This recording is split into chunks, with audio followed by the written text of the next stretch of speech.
Hello friends, welcome to my channel. ಇವತ್ತು ನಾನು ರುಚಿಕರವಾಗಿ ಮಸಾಲ ವಡೆ ಯಾವ ರೀತಿ ಮಾಡೋದು ಅನ್ನೋದನ್ನು ಹೇಳ್ಕೊಡ್ತೀನಿ. ನಾನು ಕಡಲೆಬೇಳೆನ ಒಂದು 2 ಗಂಟೆ ಟೈಮು ನೀರಲ್ಲಿ ನೆನೆ ಇಟ್ಟಿದ್ದೀನಿ.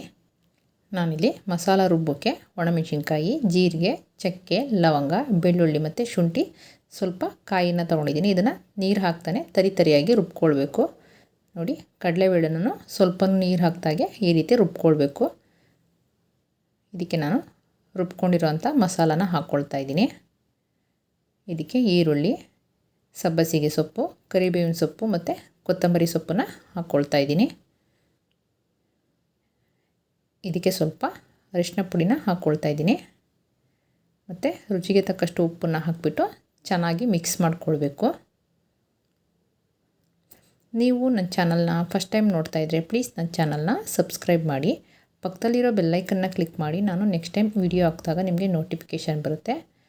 ನೋಡಿ, ಈ ರೀತಿ ಹಿಟ್ಟು ಗಟ್ಟಿಯಾಗಿರಬೇಕು. ಇವಾಗ ನಾನಿಲ್ಲಿ ಎಣ್ಣೆನ ಬಿಸಿ ಮಾಡೋಕ್ಕಿಟ್ಟಿದ್ದೆ. ಇಷ್ಟು ದಪ್ಪ ಉಂಡೆ ತೊಗೊಂಡಿದ್ದೀನಿ ನಾನು. ನೋಡಿ, ಈ ರೀತಿ ನಾನು ಕೈಯಲ್ಲೇ ತಟ್ಬಿಟ್ಟು ಹಾಕ್ಕೊಳ್ತೀನಿ. ಹಿಟ್ಟನ್ನು ಗಟ್ಟಿಯಾಗಿ ರುಬ್ಕೊಂಡ್ರೆ ಈ ರೀತಿ ಕೈಯಲ್ಲೇ ತಟ್ಬಿಟ್ಟು ಹಾಕ್ಕೊಳ್ಬೋದು. ಇಲ್ಲ ತೆಳುವಾದರೆ ಬಟ್ಟೆ ಮೇಲೆ ತಟ್ಬಿಟ್ಟು ಹಾಕ್ಕೊಳ್ಬೇಕಾಗುತ್ತೆ.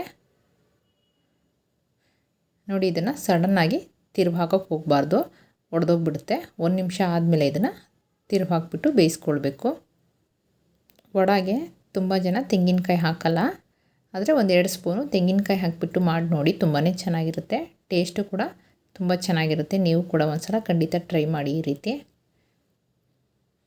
ನೋಡಿ, ಇದನ್ನು ಒಂದು 5 ನಿಮಿಷ ಲೋ ಫ್ಲೇಮಲ್ಲೇ ಬೇಯಿಸ್ಕೊಳ್ಬೇಕು.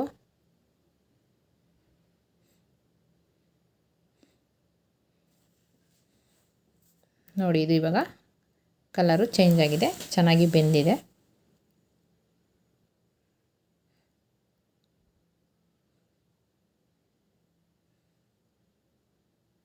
ನೋಡಿ, ರುಚಿಕರವಾದ ಮಸಾಲ ವಡೆ ರೆಡಿಯಾಗಿದೆ.